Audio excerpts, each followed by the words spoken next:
This conference will now be recorded. Hey everybody, good morning. It is just past 11:30 in the morning and yet again I'm coming to you from home in Sault Ste. Marie, Ontario. I've got another interview for you. This is going to be a fun one today. I'm joined by Erik Larson from VanEnkevort Tug Barge. He sails on the Dirk S. VanEnkevort right now and was formerly on the Clyde S. VanEnkevort. So I'm going to chat with him for a little bit, and then we're going to have a special guest join us in about 10 or 15 minutes time. So while I have Erik here by himself, we're going to chat with him a little bit about his past career and starting in the Great Lakes and what he enjoys about his job. So first of all, thanks, Erik, for taking the time. I know we're kind of off season right now and you've got a million other things to do, but I appreciate you taking the time to talk to me this morning. It's all good. I mean, I have plenty of time usually in the off season. I'm 2 months sitting around, and I actually even had an extra 2 weeks this year added on. So Well, I, that's an added bonus. That's I've great. got plenty of time to get done everything I need to get done, and even all the extra stuff. So That's I'm perfect. happy to share it, and hopefully get a couple people involved in the maritime industry in the future. Yeah, that's what we're here for. That's a big part of what our discussion is going to be about today, both with Erik and our special guest that's going to join us shortly. Give me a little bit of background, Erik, about how you got started. What made you choose this kind of field as a career for you, however many years ago it was? Talk about that decision-making process and how you got started. It definitely has been a few years. Time has flown for me. But yeah, so I originally started out, grew up and lived in Minnesota my entire life, and we have Duluth, Minnesota, pretty close by. So as long as I can remember, I've been going up there yearly or so to see the ships, and I've always enjoyed them. And so I think it was around junior year, probably of high school.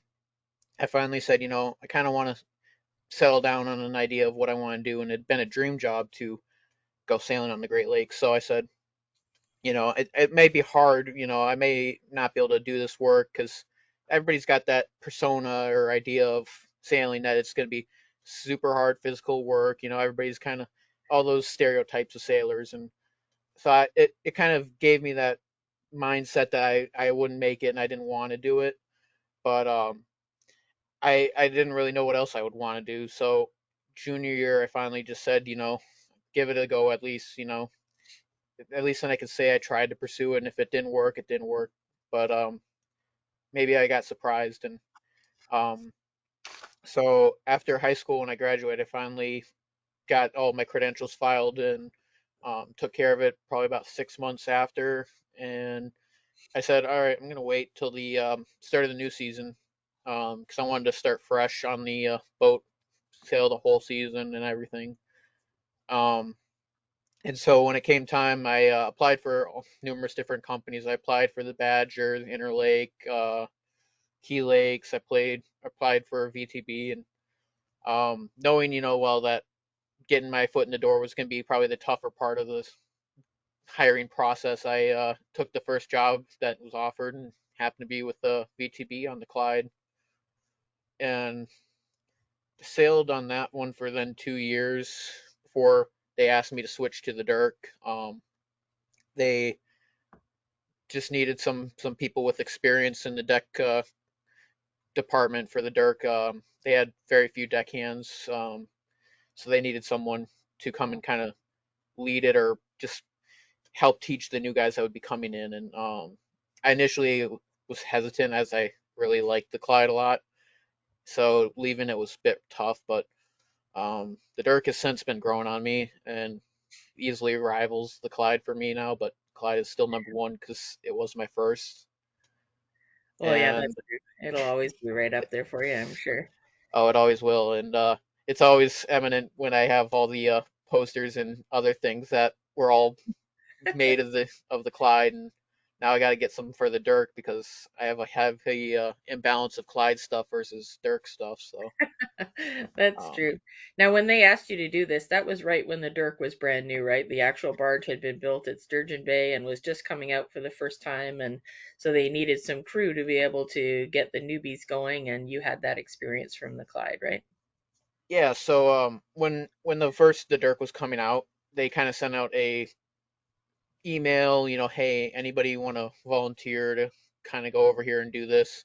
We need a crew to do it because they hadn't been able to hire every single position to fill it, so they need some of the existing guys to go over and um, believe most of the people on my boat were uninterested. They wanted their time off and or they Yeah, were already on the boat, so they couldn't. And I said, well, if I'm off, I'd be more than happy. I thought it'd be a pretty fun and unique experience to go ahead and see this brand new boat and be able to say I was one of the very first crew members of it. And sure. so I got off the Clyde probably no, middle of November of that 2020 there, and immediately they just gave me a rental car, and me and another guy drove up to Sturgeon Bay, and ended up taking 5 days for the tug to get there, but um, that was my entire day off for that little period. It was five One. days, and then sailed the Dirk for about a month, and then I got off. I'm not going to go into too many details on that, but I got off and had a couple more days off. But I expected to go back to the Dirk. They were asking me to finish out season, but ended up not, and they sent me back to the Clyde. So then when they called me, I believe it was beginning of the 2020 season or 2022 season there.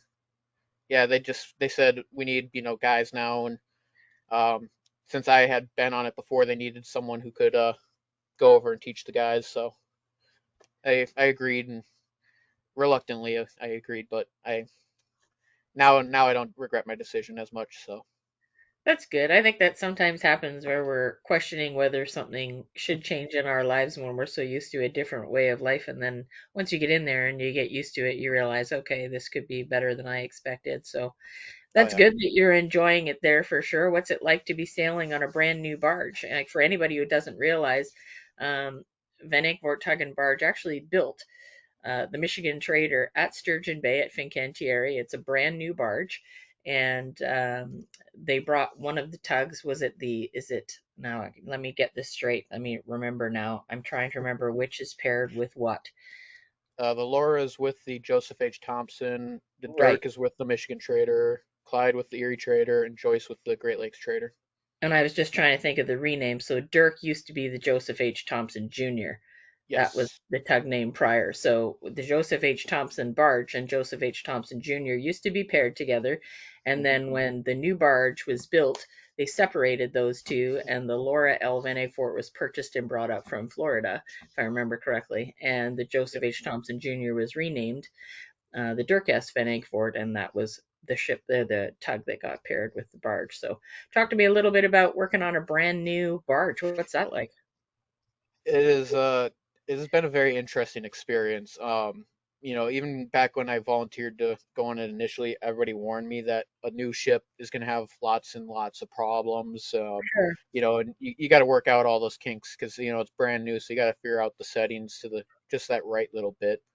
So sure. it was interesting for sure having to go through all that, but now that we've gotten everything kind of dialed in, it's pretty smooth. The Everything works amazing.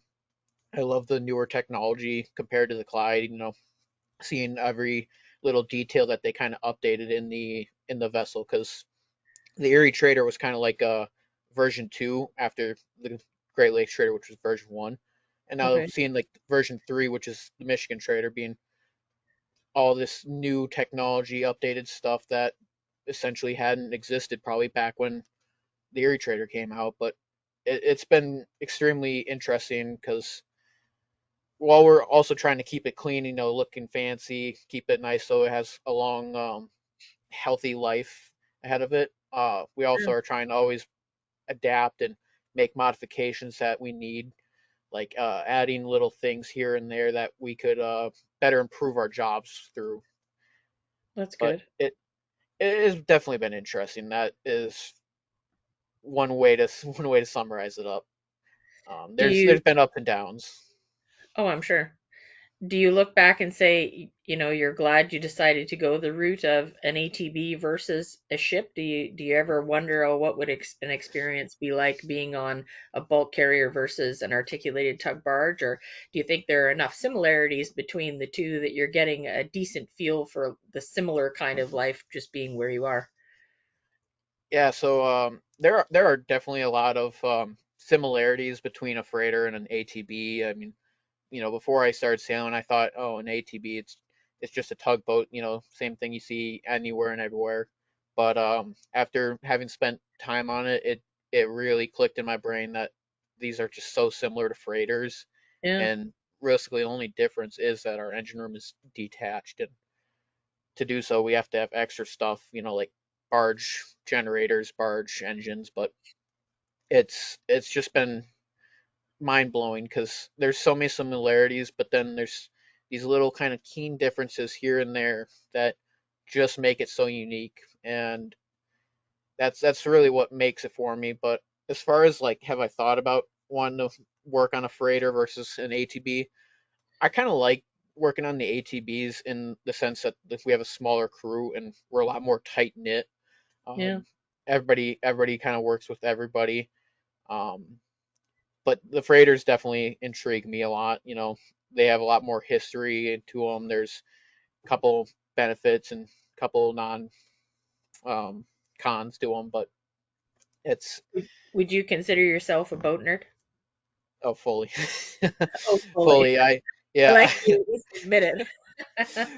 I mean, I get off these boats, and every time I end up finding myself going up to Duluth for like a day trip, maybe even a week, and I'm off my boat. You'd think I'm at home, enjoying myself, but I'm up in Duluth, and I'm, you know, probably taking pictures of, I don't know, five, six, seven different freighters in a week, and everybody makes fun of me for it, but it's what I like. So Well, yeah, and I was gonna say you take some wonderful shots from Clyde and Dirk and of other boats. So, it's one thing to take pictures of your own vessel, but you're very good at taking shots of other ships as they go by you, and obviously your fleet mates and other ATBs. So that must be a fun thing to see them as well. Do you enjoy that aspect of when you're not actually on watch? You get an opportunity to go out on deck and see the sunrise, see the sunset, or take pictures of other vessels or things like that. What do you kind of do when you're not working on watch somewhere? so usually when I'm not on watch, the main thing I'm usually doing is I'm probably sitting in the little day room lounge area, probably on my phone, just enjoying some time to myself, relaxing before I go to bed. But Um, I always am checking and updating marine traffic because if there's a boat in particular that interests me and wanting to take a photo, or if we're in a good spot for it, I'll stay up maybe a little longer that day, or maybe I'll kind of go sit outside and um, try to see if I can grab a photo when they go by. That sounds great. I'm sure that would be super enjoyable for you. Oh, it looks like we have somebody that's wanting to join us now. If he'll turn his camera on, that would be really good. Let's see. He's going to put his name in there for us, I think. Oh, look, it says CM. That's interesting. Can you see that, Eric? I see CM. I don't see what it stands for. Okay, good. Because it's not even letting me actually admit him, so I'm guessing he's just in here already. Can you hear us, Cap? Sure can. Well, now, why can't we see you? We have to be able to see you. I know. I don't. It says turn on camera, and it won't turn the camera on. Give me At access. the bottom, is that where you're looking at it? Yeah, yeah. I don't know. It initially said my camera was on some other app, and then I got everything shut off. I just don't know why. I've had issues with this camera on my laptop before, Oh, so I don't know if I should go on my phone, try that, or not. well, you can if you want, or whatever. You Usually, can. I have better luck with that. Well, you can certainly try that if you like. If you don't mind holding on to your phone, you certainly can. But it's funny. I can't even. I'm wondering. Pin. Nope, it doesn't have it there. It just shows. So at the bottom, it's just saying your camera is actually on, but it's not on you.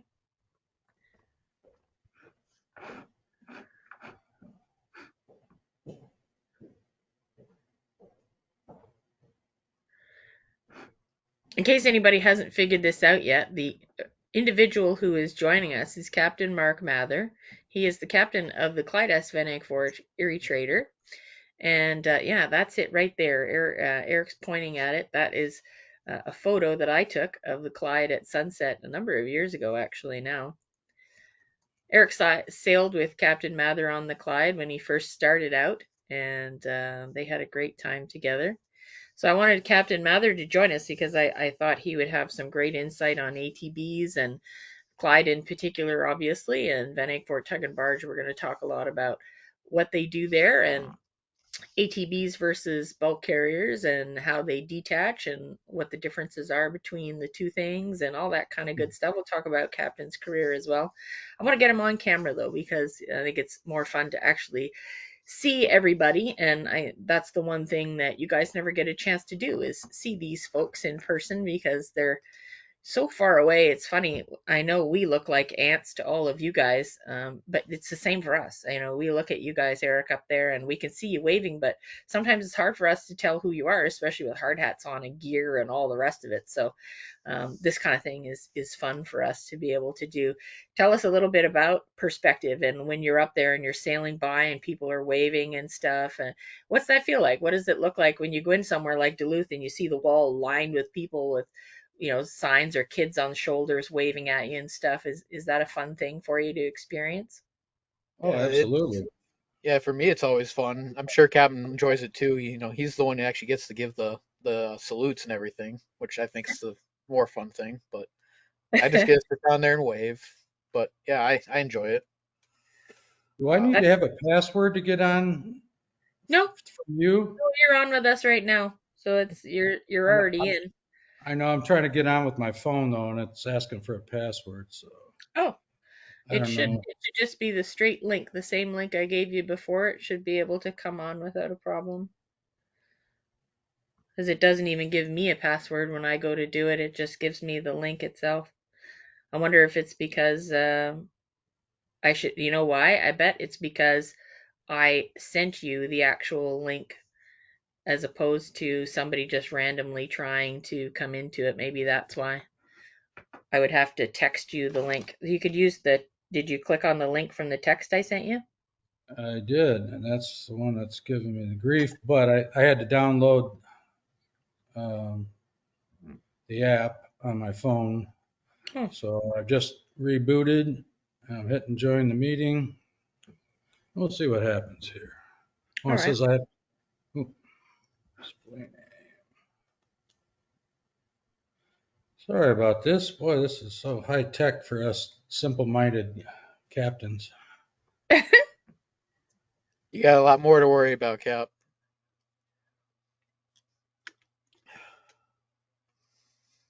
Oh, there he is the second time. This is cool. We have two captains joining us. They happen to be the same Conference will person. now be recorded.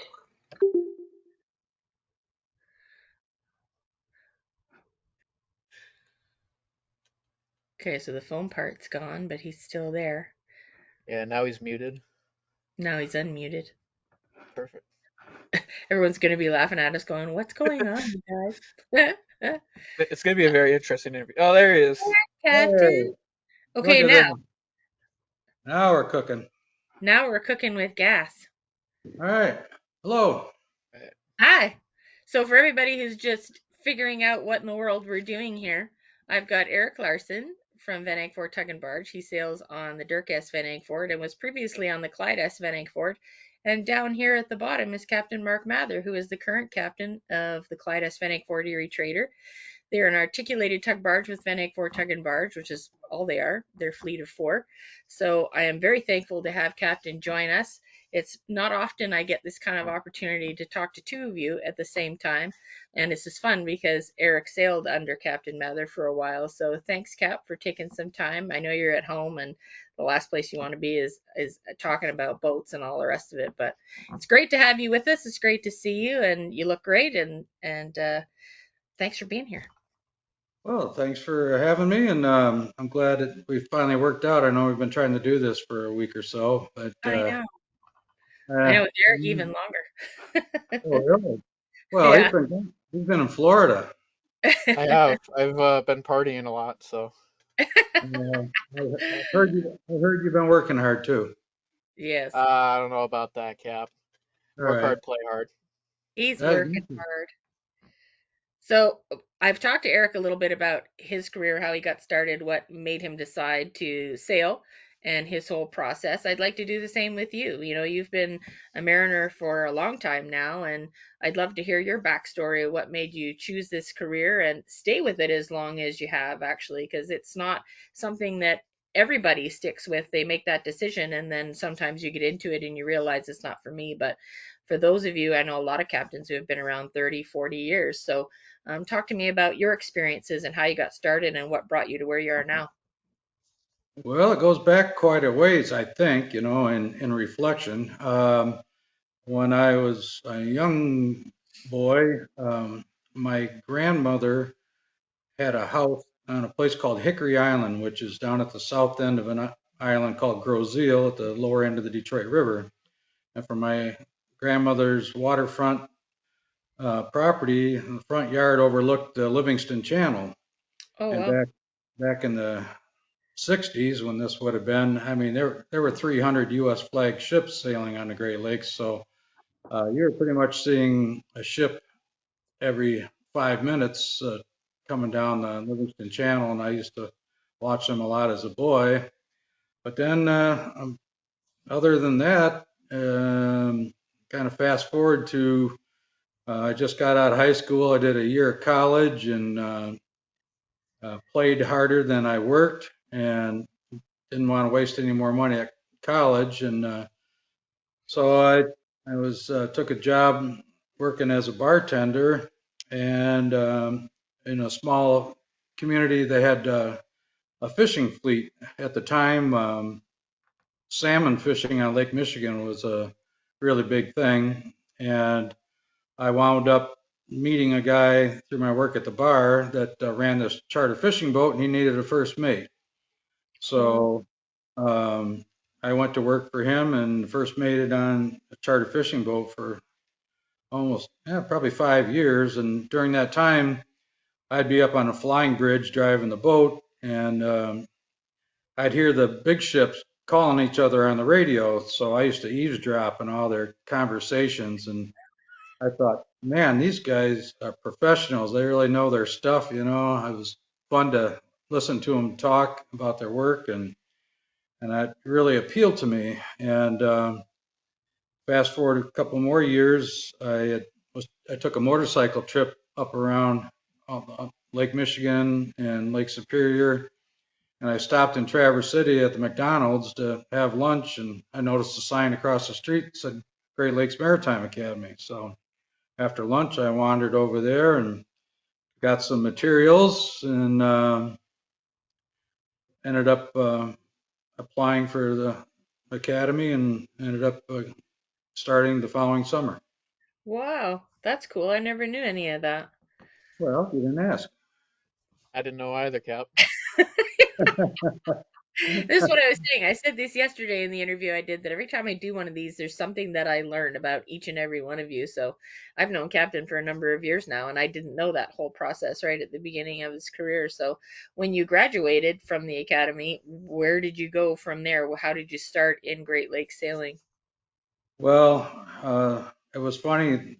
When I entered the academy, my class was the largest that they'd ever run through there based on industry predictions of a shortage because they expected a lot of people were going to be retiring. Right. Well, we went into one hell of a recession in the early 80s.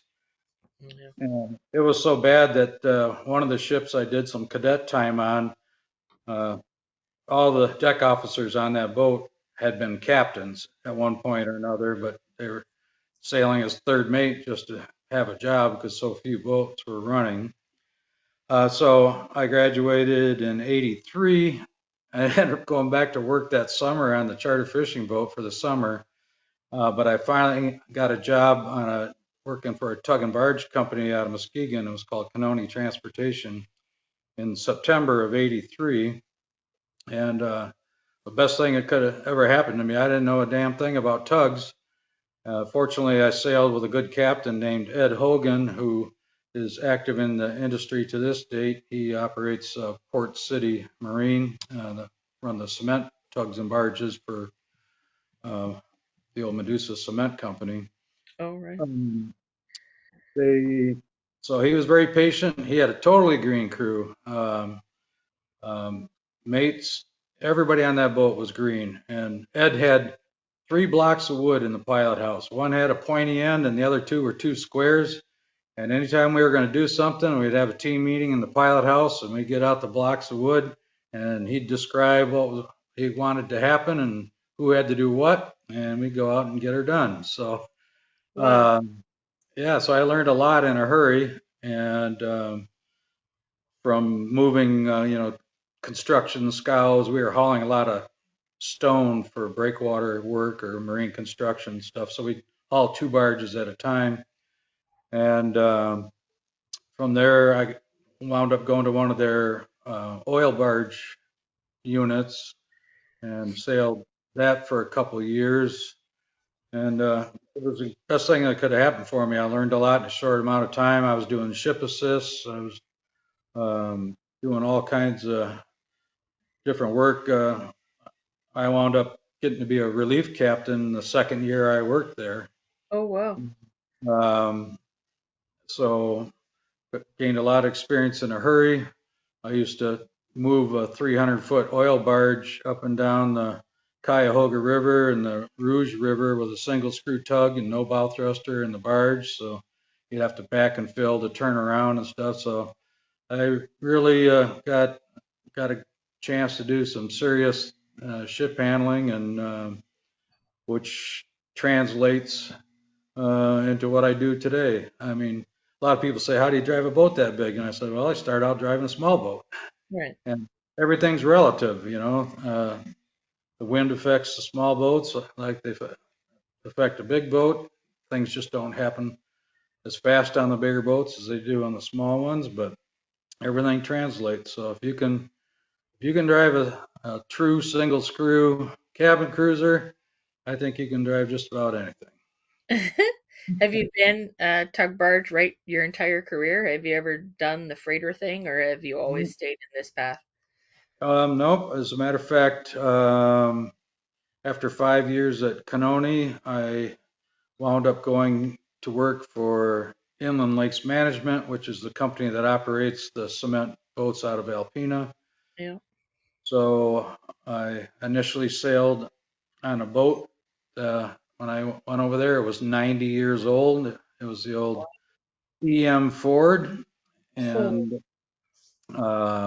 I sailed on that for a couple seasons, and then I wound up on the JAW Eigelhart. Hmm.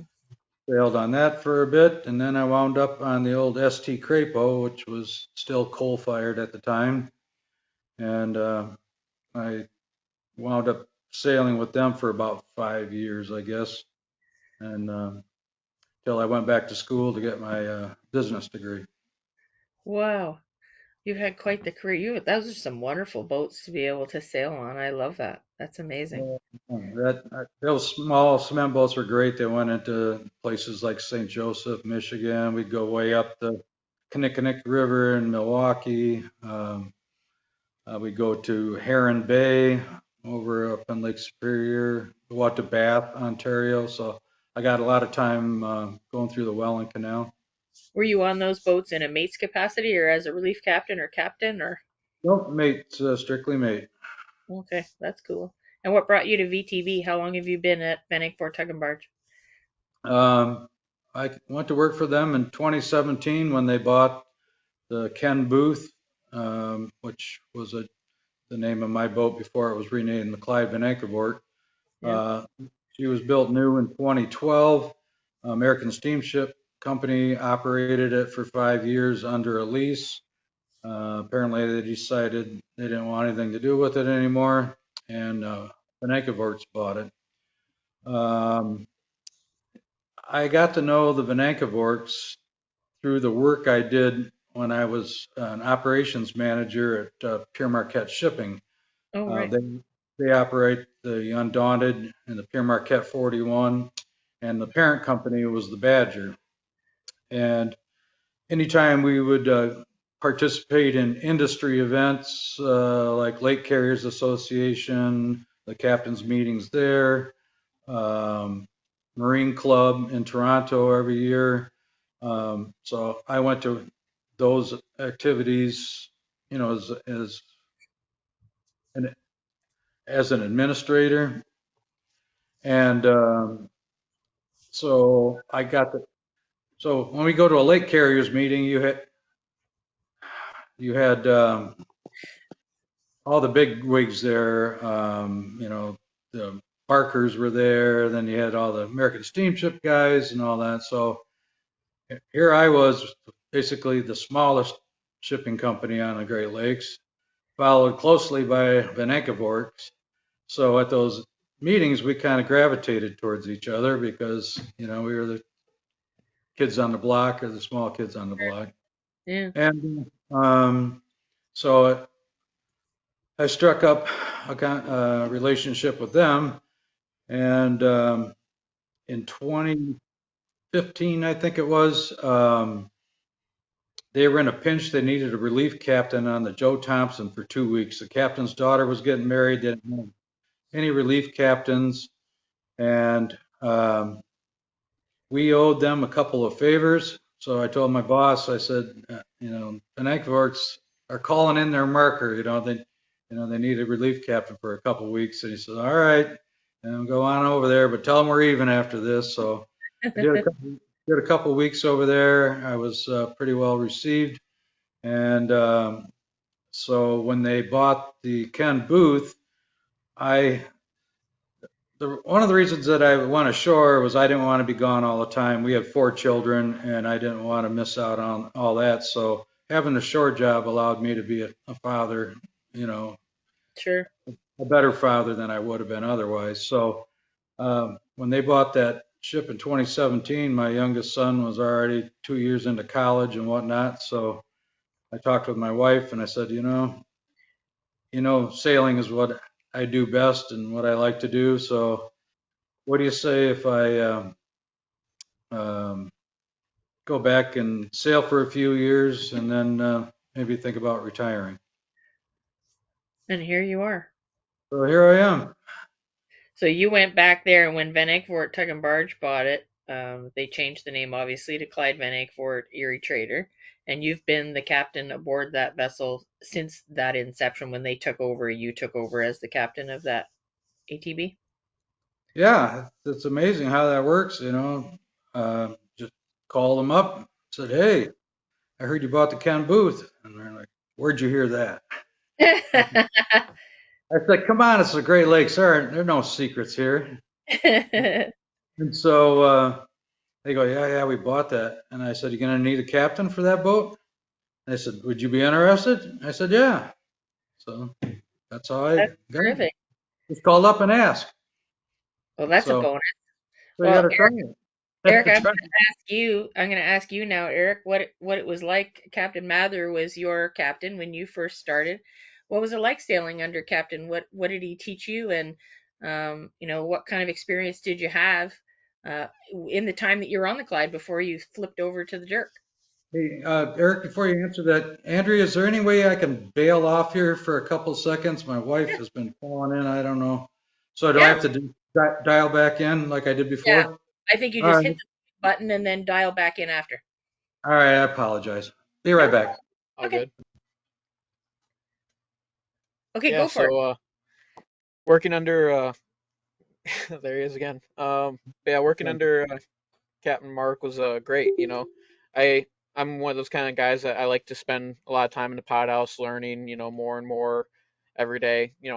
I'm always thirsting for knowledge, so I was spending a lot of time in the pod house. When we're in the rivers and stuff, and Captain would happen to be up there, and he would constantly look over at me, and I'm just sitting there observing through the window, but he would hey, you wanna learn how to read a chart or something, and I'd yeah, sure, I'd love to. So he'd kind of take me over to a little charting table, and he'd go through every little bit with me on how to understand where we're sailing and why we're sailing there, and he's been amazing to sail for. He's taught me so much, and he was always one of those like hands-on kind of guys where, you're making a dock and he's on the radio, he'll let you know what he wants, and you start to figure it out eventually, and he learns that you'll know what he wants, so he'll stop saying on the radio, and he'll trust you. And so knowing when he finally had trust in me, and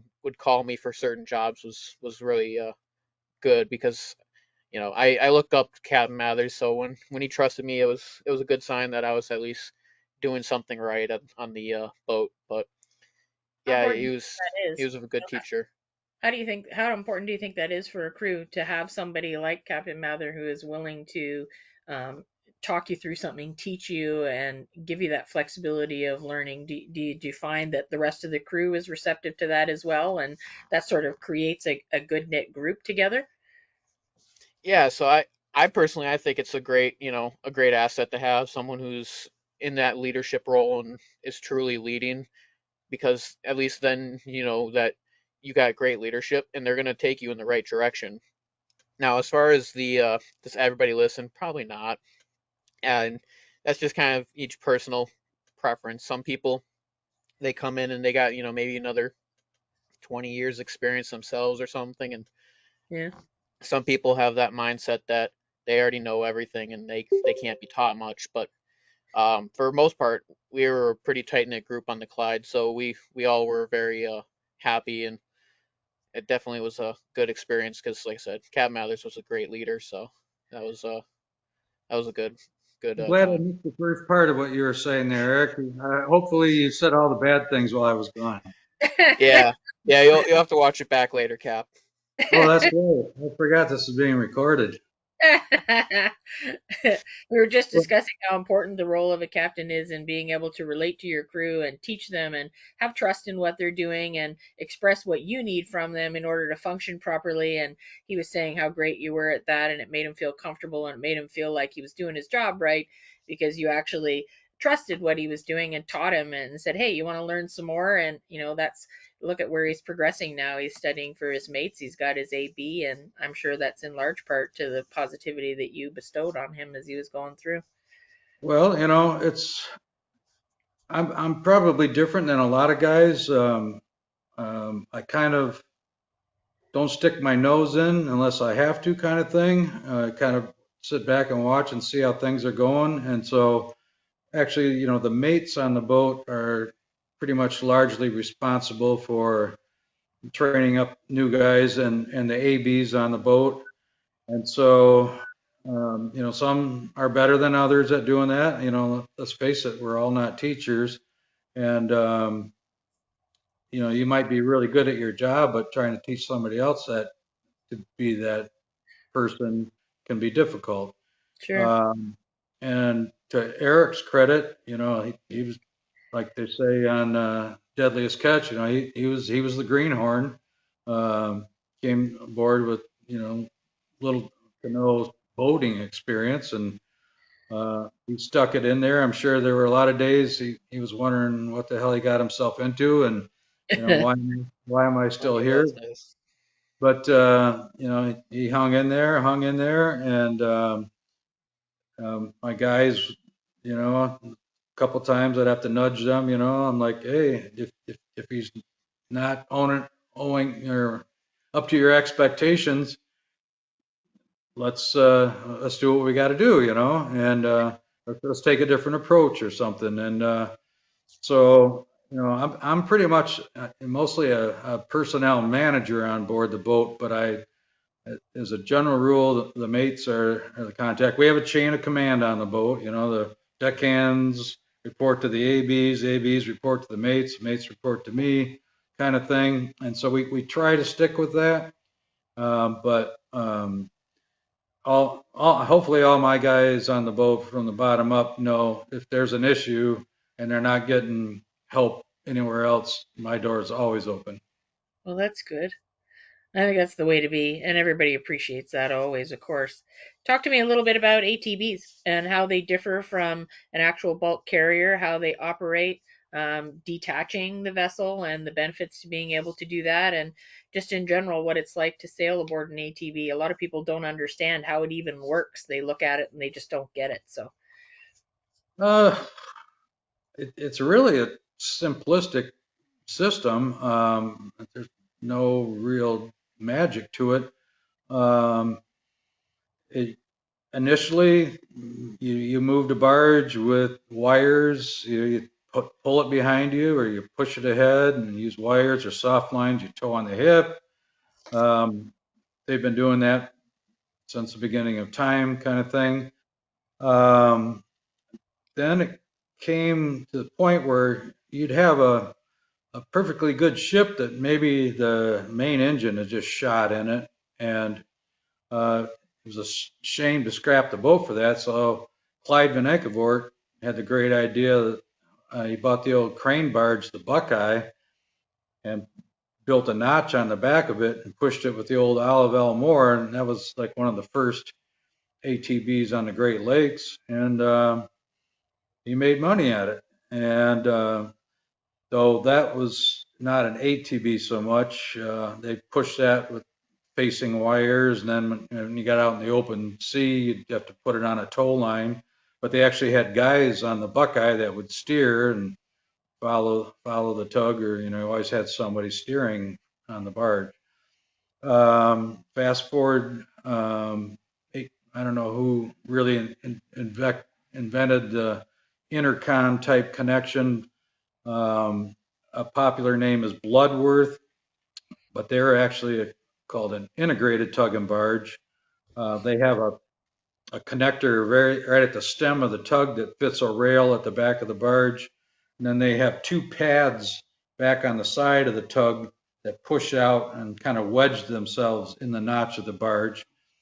That's a good system, but you can't get in a big sea where you're pitching, because if those pads start sliding, that connection on the bow isn't that durable. You risk a chance of.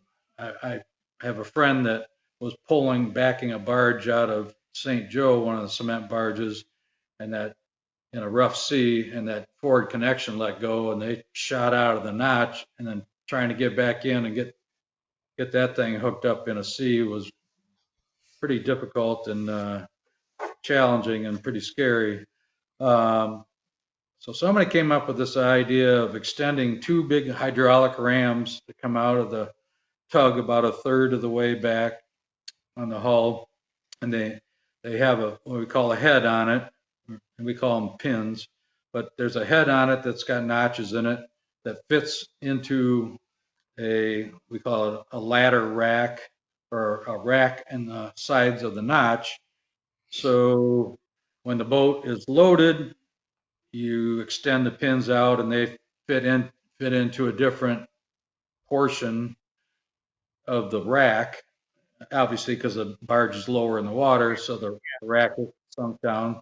So you engage the pins into the rack on either side. When you load or unload, you retract the pins. The barge is free to float up and down at will, depending on cargo, ballast, or whatever. And just when we're just finishing up, getting ready to go, we extend the pins out, put them in a different part of the rack, and we're ready to go. The heads on the pins rotate fore and aft. So if we are going in the lake in a head sea, the tug and barge can pivot like this, articulate freely. But if you're in a beam sea where the barge is rolling, the tug is going to roll with the barge because Right. where the pins are. The only way we move independently is fore and aft.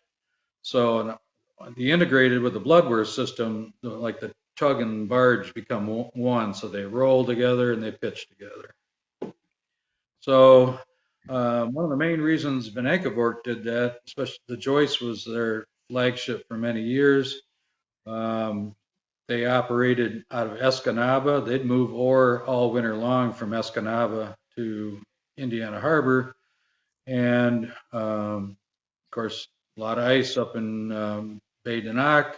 Sure. And Coast Guard wasn't always available to break ice. So they designed the Joyce as an ice breaking tug. And they've since designed the other tugs. My tug is closely resembles the joists in construction. So we have ice breaking hulls just for that reason. So if we get in a situation where we don't have assistance, we can release the pins, back the tug out of the notch, go break a track with the tug, and then come back, get the barge, and be on our way. Wow. So that's one of the benefits. What do you think some of the other benefits to having an ATB versus a bulk carrier are? Obviously that's one of them, being able to break your own ice, but I know there are a few other reasons. The manning requirements are a little less on a articulated tug and barge. I think most of the ships these days have got their, due to automation, have got their crew sizes down to like 18 to 20 people. We typically operate with 14 or 15 people. Um, Another advantage, which paid out last year, I don't know if Erik, whether you were part of this, but we had the new Michigan trader loaded with coal. The Erie trader was loaded with coal up in down in Toledo for Detroit delivery, and they had a mechanical problem with the dirt. So we took the Erie trader up, we unloaded that, came back, we were able to pin into the Michigan trader, took that barge, went up and unloaded that, and then the dirt got going again. We swapped barges again and went on our merry way. So we got some interchangeability. Yeah, Uh, I we could, actually missed that just by a day. I got off the day right before it happened. lucky you. Yeah, I missed out on quite a lot there. The challenge for us was is most of our crew members had to unload that brand new barge, and it is different than our Oh, barge. So, sure. so it was a learning experience for us. Wow. Um, Tell me a little bit about VanEnkevort in general. You've got four vessels. What are the four, and do you think in the future there you may grow as a company and add more? Is this sort of the way that Great Lakes shipping might go? We'll see more tug barges around the lakes in general. Well, that's a tough question, Andrea. So, yep, we're operating the four right now. I think at some point the Joe Thompson is going to outlive her useful life, Yeah. but she's got a real niche market for us. She's mainly our stone boat and goes into a lot of the smaller ports. So they're going to have to replace her at some point. So I would expect that. Actually, our company, the owners of our company actually have other interests on saltwater. They've got tugs and barges down in the Gulf that they Okay. operate. And I think they're also doing some LNG bunkering operations on the East Coast. So um, it's who's to say where we're going to go. Um, I I'm very concerned to the fact that they're shutting down all these coal-powered power plants, and I think that's going to have a big effect. We're going to have a lot of 1,000-foot ships that are going to be looking for work, Yeah. and so you might see they might be able to adapt those boats to be able to start hauling stone or getting it. They might chance getting into the smaller ports. I know they can get into the Ironville dock in Toledo. I don't think it's very much fun for them to do that, No, but probably not. I think that they're gonna be looking to keep those boats busy. Sure. That'll be a hard thing. Talk to me a little bit about cruise. This is something that has come up a number of times in the last year or two. We're seeing a shortage of mariners on the lakes in general, and I don't know if you have any idea what VTB is looking for your four vessels, or just in general. I know across the lakes, everybody is really on the hunt for a lot of positions. So if you're aware of what's going on at VTB and how we can get people interested in sailing, that would be a great thing too. That's just the thing is we're kind of like the secret society, you know. The boats have been operating for years and years and years. People see them occasionally, and a lot of your subscribers love watching the boats and whatnot. But I wonder how many of them actually think, gosh, I'd like to do that, or Mhm. God, it looks like something, or um, if you've got children that maybe aren't college material and have a good work ethic, man, I both of my sons, for example, sailed at least a year or two when they first got out of school, not knowing what they wanted to do, Yeah. and they made a bunch of money, and they were able to go to college and not starve and not be hurting for money when they went. Um, they were I I think that would be something for a lot of people to consider. Maybe you don't have to make it a career, but I have a nephew that has a 5-year plan. He's going to sail for 5 years, saving his money, and then I think he's got some interest in computer science. Yeah. But he's got a home to live in already in a college town, got a car and money in the bank. So um, I think if the opportunities for people to make serious good money. Let's face it, uh, a deckhand, I think, could if they worked a full season, which for them is really like only 6 months. Yeah. Um, I, I bet you they could easily make almost $60,000 a year working 6 months a year. Yeah. I mean, Even somebody who wants to change careers. I know a lot of people who follow my page talk about how, they would consider leaving what they're doing now. They're not happy where they are, and they're still at an age or in their 20s or 30s where they could swap over and do that kind of physical work as a deckhand. And you don't necessarily have to follow the whole schooling career of going to the Maritime Academy. You can be a hosepipe and start and just kind of work your way up that way. And the whole point I think is to try and engage the interest and give people an opportunity to see that this is a valuable asset. You contribute to the economy of your country. You get to see wonderful places, and yes, it's hard work and you're away from your family and you have to be prepared for that, but there are rewards that go along with it too. So, hopefully that's something that we can address and get some people out there, because I think you need it across the board right now. yeah, and when I first started sailing, I worked for a company where we worked 60 days on with 20 days off, if you could get someone to relieve you.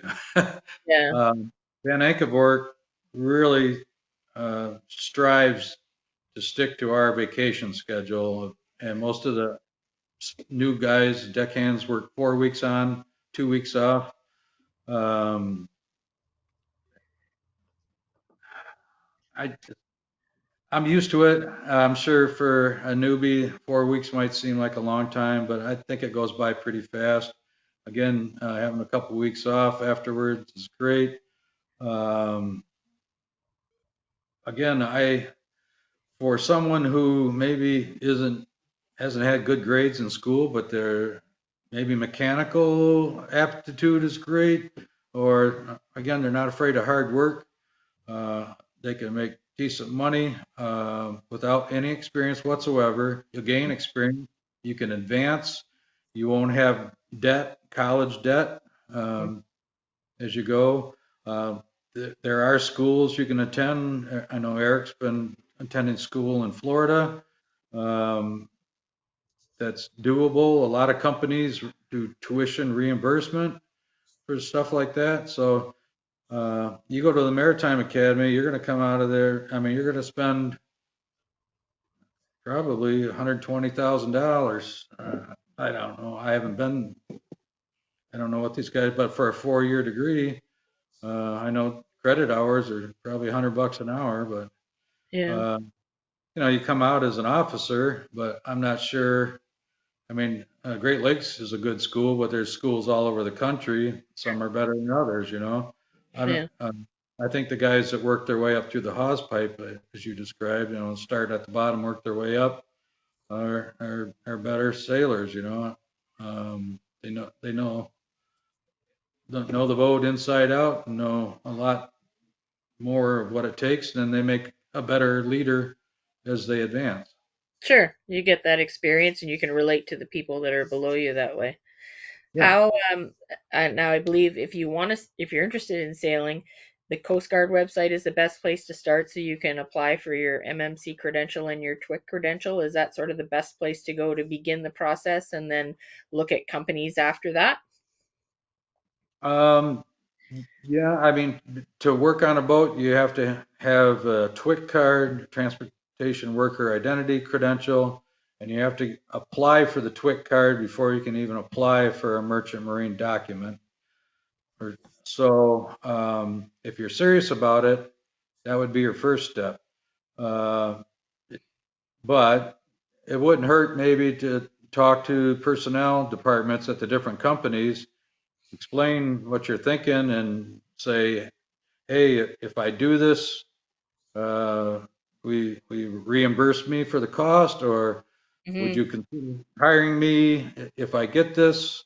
You Yeah. know, can you make me any assurances? Um, I I'm hoping VTB is doing this, but I always did it when I was at Pure Marquette Shipping. Is anytime you want to go to school or if you need to upgrade and you have an of pocket expense, you pay for whatever it is. Get what you need. You sail for me for the season. At the end of the season, I'll give you that money back. You know, so at least you get that commitment and then they know you're committed as well. Yeah. Because needless to say, started off, we'd get people their documents and they'd find a better deal somewhere down the line and it's adios and Right. Sure. we're out a couple $100. Yeah, no doubt. Yikes. Well, Eric, talk to me a little bit about what you're doing now and the courses that you've taken. And, you went where you started was an ordinary seaman, and then you did your exams for able-bodied. What are you doing now? What are you working on, and what are your goals and where you want to go? Yeah, so I initially started as an OS, like Captain Mather said, I started out as the greenhorn, knowing absolutely nothing. I was a boat nerd, so I knew that much, but I knew nothing about actually sailing. And after I think I sailed as an OS for 2 years, probably a little longer than I needed to, but in 2 years I built up plenty of sea time and decided I was going to go and get my AB over the winter while we were in the off season. So I went to the Great Lakes Maritime Academy for 2 weeks, did my lifeboatman class and my um, able seaman, and it was took documents usually take a couple months, but it came within like 3 months that I finally got it in my booklet or something, and almost immediately as soon as I got in my booklet, VTB called me with an offer to be a seaman or an able seaman, and so I took the job, and just so happened I was on the Dirk, and the position was on the Dirk, so I didn't have to move boats again. But so I got that, and I sailed most of this year as the able seaman, and this past winter I kind of was looking at it and talking with a few other people, but they made me aware that I might actually have enough sailing time now to go and get my mate's license, and I just needed to get the certain course reviews, or not reviews, but certifications I would need to become a mate. And so I looked up the school that they recommended. It was down in Fort Lauderdale, Florida, and I also looked up the different courses I need, which were basic firefighting, advanced firefighting, first aid, CPR, and radar, and those are just the basic. You can go way above beyond, get way more than that, but for now, I just did those four basic, and so now I can get those in the process of getting them in my MMC booklet there, and um, probably sometime middle of this year I will go and hopefully take my mate's test and get a license for that. Well, that's pretty cool. Is your goal to sort of keep going from there, do your second, your first, and eventually become the next Mark Mather? Yeah, that would be the ideal goal someday, is to become the next him. He's definitely been that role model that's inspired me to want to be like him. So Well, that's a great thing. That speaks volumes to you, Captain. I'm sure there are a lot of people throughout your career that feel that way. Are you kind of thinking? I know you said earlier in the interview that you were talking about sailing for a number of years and then potentially retiring at some point. Is that in your mind now? Are you at a stage where in 2023 now, so it's been 6 years? Are you eyeing that? Is that in the light at the end of the tunnel coming your way? As a matter of fact, it is. I've kind of let people know that this is going to be my last season sailing, and if all goes as planned, I hope to be actively retired as of August 1st. Wow. Well, the timing is exactly as you said. So that would, if we're looking at August 1st, how many years in general would you have been out there on the lakes? Is it like in the 30 plus range? Well, again, I did quite a bit of shore time, so I actually didn't sail that much. So actually, time spent aboard ship has really only been maybe 16, 17 years. Well, only. That's a Yeah. lot for a lot of people, like that's still, and you've been involved in the industry still, regardless of whether you were on the shore or not. This industry has sort of been with you right from the beginning. So, I've had a license for 40 years. yeah, exactly. Well, that's something to look forward to, and that's a great time of year to retire too. You better hurry up, Eric. You've got some big shoes to fill here very quickly. Yeah, I mean it's coming quick, and I was kind of hoping I'd make it back to the Clyde at some point to sail with him one last time, but we'll see if that can happen or not.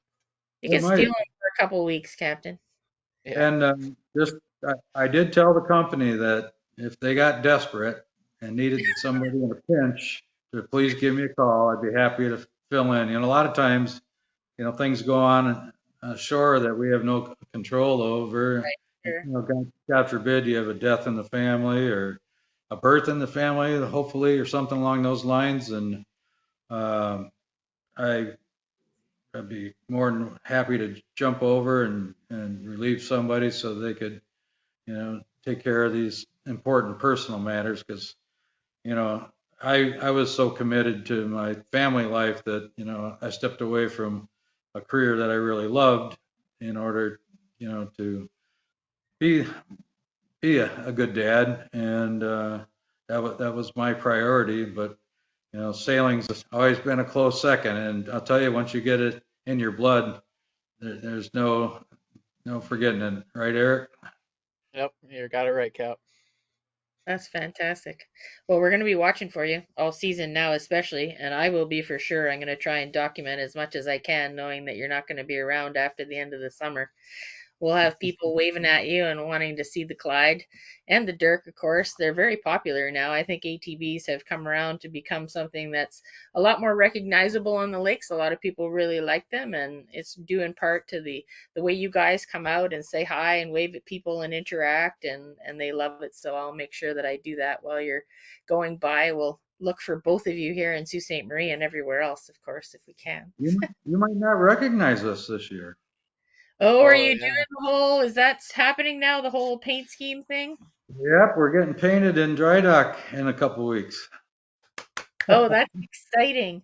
That's exciting. For anybody who doesn't know, the Clyde VanEnkevort fleet is eventually going to all look like Ogle Bay Norton.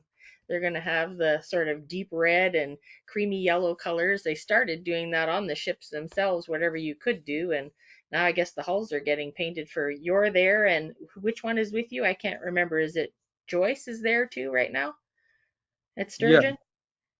yeah, I think so. Yep, and but they're already been, they already have the proper colors. But we've been the black sheep of the fleet, is what I've called it. That's true. And That's what my hat says. yep, I should have put that on today. Well, and that's exciting. I'm so excited to look for that. That'll be fun. that's going to throw me for a loop. It really is. I don't know how I'm going to feel about that. Well, It it's threw me gonna for be a loop better than going the from blue Clyde to tower. Dirk. I remember the blue tower. You're like, either you paint this thing white or I'm gonna dress up like a woman and go outside and wave at everybody. Yeah, I did say that, didn't Yes, you I? did. And I mean, Clyde looked great the way she was with the dark hull and the white tower, but I think this is going to be really exciting to see her this way. So, when do you have any idea when she's coming out of dry dock at this point? Uh, I I was heard that they hope that she's going to be floating on the 20th. She's supposed to go in on the 9th. I Oh, heard one of the American 1,000 footers is in there, and I think she was about a week late. So hopefully they don't have any more delays with her. So I heard they were shooting for March 9th, and hopefully to get us floating again around the 18th, 19th. But the last I heard is more like the 20th. So are you bringing her out, or is your relief bringing her out? nope, I'm going to bring her out this year. Oh, well, that'll be good. And hopefully you're headed our way. Are you looking forward to? I understand Silver Bay is going to be open again. That's good news for you guys. I know VTB used to go there a lot. I don't think that's going to really help us much, though. I've learned that most of the ore they're going to be producing is going to be for, I think, Canadian export. Oh, wow, that's interesting. Yeah, Wow. I'm not sure whether they're going to be producing the pellets um, that they need for Toledo, and and I don't know, but I'm hearing that the stuff they're going to produce is going to be not our usual fare. Oh, that'll be interesting. Well, I'll have to keep my eyes peeled for that too. Yeah, me Well, too. a big thank you to both of you. It's been great talking to you, and it's always fun to speak to everybody on the lakes. But this kind of perspective is nice from an articulated tug barge, and to have both a captain and one of the deckhands there, or ABs there, it's a great thing. So thank you for taking the time. Enjoy the rest of the off season. I know we're just down to the last few weeks now. So take some time to relax. I won't bug you anymore to do anything like this, but you will see me on the shore with my big camera taking pictures of you all through the season. So Well, God bless you for doing that for all your subscribers. By gosh, I know they are really blessed to have you doing that, and we're kind of blessed that you've really created an awareness for what we do. And I mean, you know what you're talking about, and if you don't hesitate to call one of us and say why this, or I had somebody ask me something I couldn't answer, which is difficult, I know, but it does happen. And yeah. even you've stumped me a couple times. Like, "Oh, I don't know. We've always done that. I don't know why, but we've always done that. Leave But it to boaters to come up with questions that nobody can answer. yeah, and I'm grateful for the work you do with the Locks Historical Society there, and I know they're grateful to have you there, and you do good work. And yeah, we're all. I wish they would have had the new lock done by the time uh, Yeah, that's but too. But You might just so have to come out of retirement for a year. yeah, yeah, you're right, Eric. I was just thinking that. Let's just come out there and terrorize everybody just for one trip. when the lock opens, you can be the first to carry a VTB boat through there. That'd be kind of cool. Come Oh back yeah, trip when they open the new lock in 7 years. that would be cool. Yeah, that'd be very cool. Well, enjoy the rest of your day, guys. Thank you so much for being here. To everybody who's watching, like, share, comment as always. I'm going to add this both as an individual post and in the album. I have an album of nothing but interviews. This will be the third one in there. I've got some other ones coming up with Catherine Schmuck and a couple of other captains on the Great Lakes as well. You can look forward to those. You'll be able to have links to see all those videos. We're countdown's on. We hardly have any time left, and the season's upon us. So I can't wait. I don't know about these guys, but I can't wait. I'm really excited to see them. So I would like to remind any ladies that are watching or have an inclination, they are totally welcome to as a mm, career too. We've got, I don't even know if Eric knows this, but we've got our second female employee who's going to be starting this Oh, year. wait, the second. Yeah, we got a cook coming Oh, aboard. So, didn't know about the um, second. I only knew about the first. yep, and we have a mate, and then it's a, a lot more women are getting involved, and I strongly encourage them. I I think for the right person, it's a great career, and the sky's the limit. It's true, and we're seeing a lot of like every position now, from engineering to deckhand to mate to captain. There are 5 female captains actively sailing on the Great Lakes right now, 4 of which are Canadian. Thank you very much. But it's something that I think it is overlooked a little bit because females don't normally think about doing this kind of job. But the more we see them out there, I think that's a great thing. So The definitely thank you Canadians, for bringing that up. the Canadians are way ahead of us in that regard. I was just in Owen Sound this weekend for the Canadian Blessing of the Fleet. I got to meet one of their female cadets who's a navigation officer. But on my way up there, actually, um, a coworker, my son's, his daughter was thinking about becoming an engineer officer.